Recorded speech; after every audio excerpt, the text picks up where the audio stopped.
চাঁদপুরের কচুয়ায় শীত কেটে ডাকাতির সময় এক বৃদ্ধাকে গলা কেটে হত্যার ঘটনায় এলাকা জুড়ে চাঞ্চল্যের সৃষ্টি হয়েছে। রোববার দিবাগত গভীর রাতে উপজেলার মেরোকোটা গ্রামে এই ঘটনা ঘটে। নিহত ফাতেমা বেগমের বয়স ৫৬ বছর। তিনি মৃত সাদিকুল্লাহ মিয়াজির স্ত্রী। পরিবারের অভিযোগ, গভীর রাতে দুর্বৃত্তরা বাড়ির দেয়ালে শীত কেটে ঘরে ঢোকে। এমতাবস্থায় ফাতেমা বেগমকে ধারালো অস্ত্র দিয়ে গলা কেটে হত্যা করে।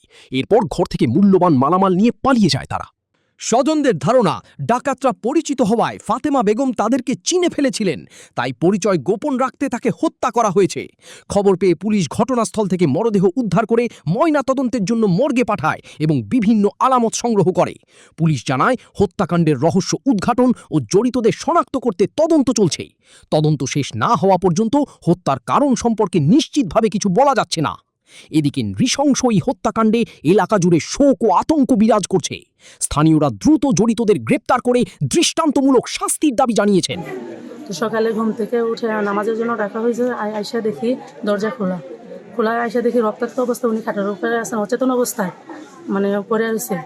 তখন আমি দেখে, তখন আমার পার্শ্ববর্তী লোক আছে, ওনারা ডাক্তার করে আনছি। আনার পরে দেখছি ওনারা দেখে নিচে নামেছে। তারপর দেখি ওইখান দিয়ে দেখি শীত করা মারা গেছে। আমার ওয়াইফ ডাকাতি ওদের সাথে সাথে আমি এখানে আসছি। তখন এসে দেখি যে আমার শাশুড়ি মারা গেছে সঠিক কথা, এবং ওনার গলার মধ্যে ছুরির দাগ এবং নাকটা ভাঙ্গা, রক্ত দাগ মুখে দিয়ে পড়তেছে, নাকে দিয়ে পড়তেছে ঠিক মতো রক্ত পরে। এই অবস্থায় উনি মৃত।